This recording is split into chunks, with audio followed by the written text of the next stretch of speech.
নিষিদ্ধ ডিভাইস কিনে আড়ি পেতেছেন। উনি নিষিদ্ধ ডিভাইস কিনে আপনারা একজন কথা বলেন। নিষিদ্ধ ডিভাইস কিনে আড়ি পেতেছেন ফোনে, এটা নিয়ে ওনার কি ব্যক্তিগত পয়সা দিয়ে উনি নিষিদ্ধ ডিভাইস কিনেছেন? ওই অফিসে কোনো আয়নাঘর নেই এবং উনি কখনো ডিজিএফআইতে চাকরি করেননি।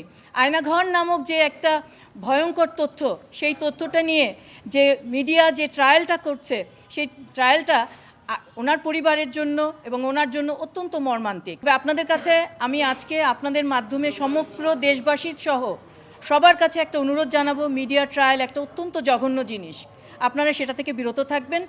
জিয়াউল হাসানের নাম শুনলে সবার যে আপনাদের টিভির বা আপনাদের মিডিয়ার আমার ধারণা একটু সবাই শোনে, কারণ তাকে যেভাবে উপস্থাপন করা হচ্ছে এটা সম্পূর্ণ ভুলভাবে উপস্থাপন করা হচ্ছে।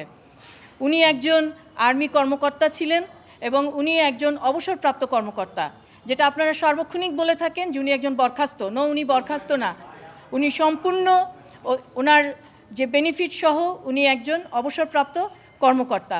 আপনারা দয়া করে আমার এই কথাটুকু সবাইকে জানিয়ে দিবেন। আর একটা বিষয় আপনাদেরকে বারবার বলছি আমি, যে ওনার যে উনি যেখানে কর্মরত ছিলেন, এনটিএমসি ন্যাশনাল টেলিমনিটরিং কমিউনিকেশনের যেখানে ওটা একটা টেকনিক্যাল অফিস। ওই অফিসে কোনো আর্মস ফোর্স নেই, ওই অফিসে কোনো কিছুই নেই। হ্যাঁ, আয়নাঘর নেই, ওই অফিসে কোনো আয়নাঘর নেই এবং উনি কখনো ডিজিএফআইতে চাকরি করেননি।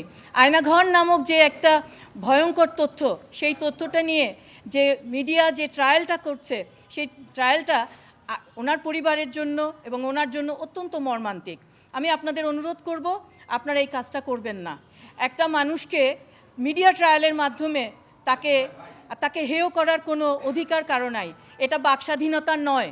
বাকস্বাধীনতার যে অনুচ্ছেদগুলো আছে আপনারা দয়া করে সেটুকু, এবং সাংবাদিকতার যে আইন আছে সেই আইনটুকু আপনারা মেনে নিয়ে, যে এথিক্স আছে সেই এথিক্স নিয়ে আপনারা কথা বলবেন, এটুকুই আপনাদের কাছে আমার অনুরোধ। সব কিছু বের হয়ে আসবে। এনটিএমসি হচ্ছে এটা আমি বলবো অনেকটা লাইব্রেরির মতো। এখানে এটা একটা প্ল্যাটফর্ম। এই প্ল্যাটফর্মে এটা হচ্ছে একটা ডিজিটাল প্ল্যাটফর্ম, যে প্ল্যাটফর্মকে সমস্ত ল এনফোর্সিং এজেন্সিগুলো ব্যবহার করে। অর্থাৎ এখানে যেমন ধরেন আপনি একটা লাইব্রেরিতে গেলেন, একজন লাইব্রেরিয়ান থাকে এবং লাইব্রেরিতে আমি যে বই পড়বো, আমি যখন একজন মেম্বার, আমি বইটা আনতে যাব, আমার নামে বইটা ইস্যু হবে। এখন আমি কোন বইটা পড়বো, ইতিহাসের বই পড়বো না গল্পের বই পড়বো, it's totally depends up to me, আমার উপরে ডিপেন্ড করবে।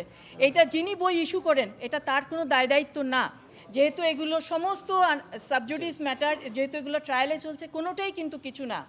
যেটা হচ্ছে এখন যে ওনাকে বলা হচ্ছে যে উনি এই করেছেন, উনি ওই করেছেন, উনি কোনোদিন কিন্তু উনি নারায়ণগঞ্জের ৭ খুন নিয়ে যখন মামলা কথা হবে তখন বলা হবে এগুলো সম্পূর্ণ ভ্রুত। ওনার এটা কোনো করেইনি, এটা আপনি বলবেন।